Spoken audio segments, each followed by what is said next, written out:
A new land untouched by man, full of life, full of potential, a new age for our people. We build, we grow, we expand, but we are not alone. Our home is home to another. It is the home of the beast.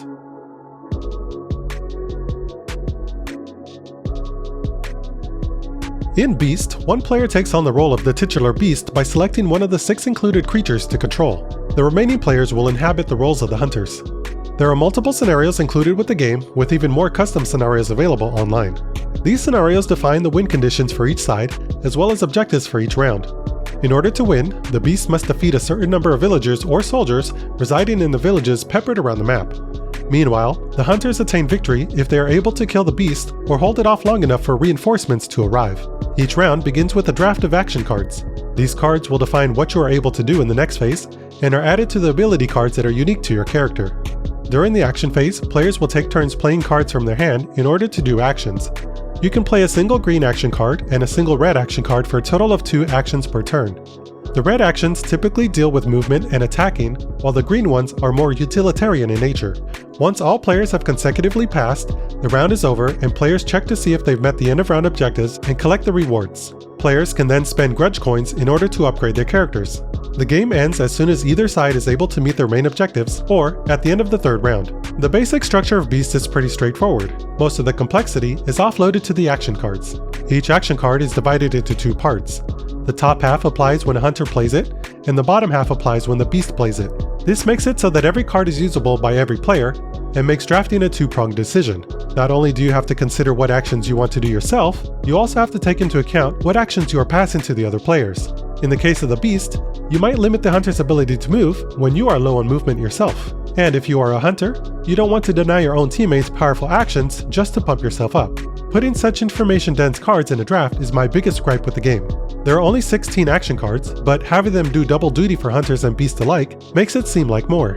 A draft is supposed to give you an indication of what your opponent is capable of. You see the cards you pass, and you see what comes back to you. I found keeping track of all that difficult. Add on top of that the various player abilities and upgrades along with items and talents, I could never get a good grasp of what was possible by my opponents. Which is a strange complaint coming from someone who typically plays from intuition. I'm not the type of player that calculates odds or memorizes card decks. I just kinda go with the flow and roll with the punches. The reason it bothered me in this game is because it flashes all that information in front of me as if I'm expected to remember it. All of the abilities and items are laid out face up casually as if I should already know it, but I just can't. And when I let go of my desire to know all, Beast came to life. I haven't played very many 1 vs all or hidden movement games, but my general experience is that one player skulks in the shadow, doing their best to evade a team that's piecing together clues to reveal them. It's a game of cat and mouse, a cerebral game of doublethink punctuated with an intermittent moment of tension and a climactic reveal. Beast takes that rhythm, turns up the tempo, and blasts it on repeat. To understand the song that Beast plays, it does well to examine the individual notes. The beast is represented on the board with a marker. However, this marker only shows the last known location of the beast.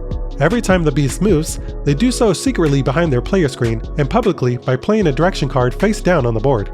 This gives the hunters a general idea of where the beast may be, and by counting the movement cards, they know how far it may have traveled.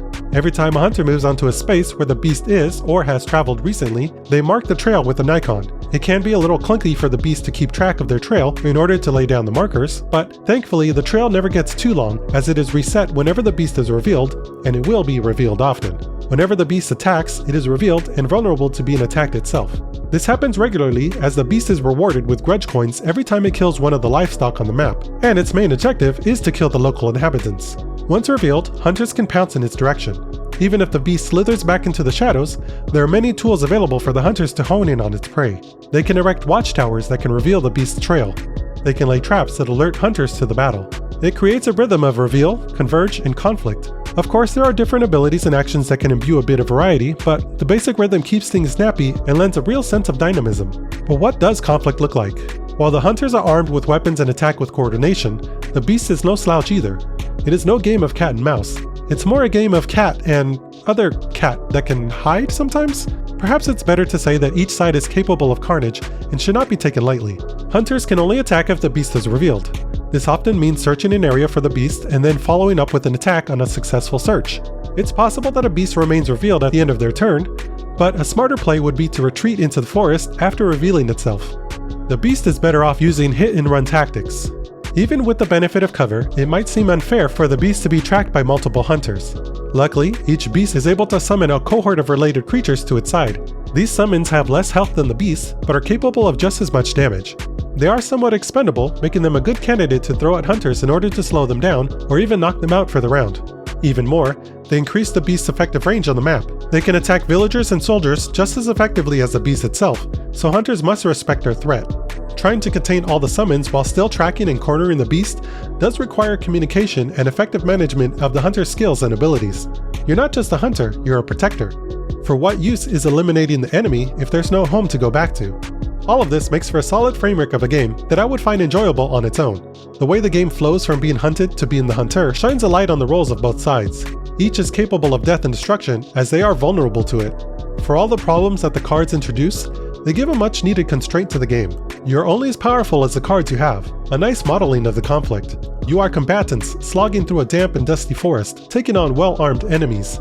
It makes sense that you can't sprint non-stop across the map and attack everything in sight. You must be considered with your available action cards, striking when opportune while not leaving yourself vulnerable to counterattack. But it's the characters that takes beasts to grander heights. Each beast is brought to life with an assortment of upgrades and abilities. Take the gloriously named Hogbat as an example. This massive beast uses its heft to toss enemies around the map, displacing their well laid out plans and taking advantage of its high health count. The pustulous Bolgan infects the land with polyps, ready to burst and inflict vile damage. It's also willing to use its beastly tongue to wrangle in enemies and feed on their bodies. Not to be outdone, the hunters are characters in their own right. Varja, commander of this ragtag group of hunters, may not be the strongest warrior, but her leadership abilities bolsters her team's prowess on the battlefield and rewards them with valuable resources. Grimgeir the Watcher can easily erect watchtowers and transform them to sites of refuge. This leads to a more defensive style of play that can radically alter your approach. The real beauty of these characters is that they interject so much flavor with so little rules overhead. For the most part, their abilities are laid out in plain English and work within the confines of the established framework. And when they do break free from the box, it never comes across as cheap. They are so rooted in their character that it instead prompts quips of awe and admiration. When Mara creates a banshee from a fallen foe, oh, that's cool. When Helga the Seer can rally her team towards the beast after an attack, I can see you now.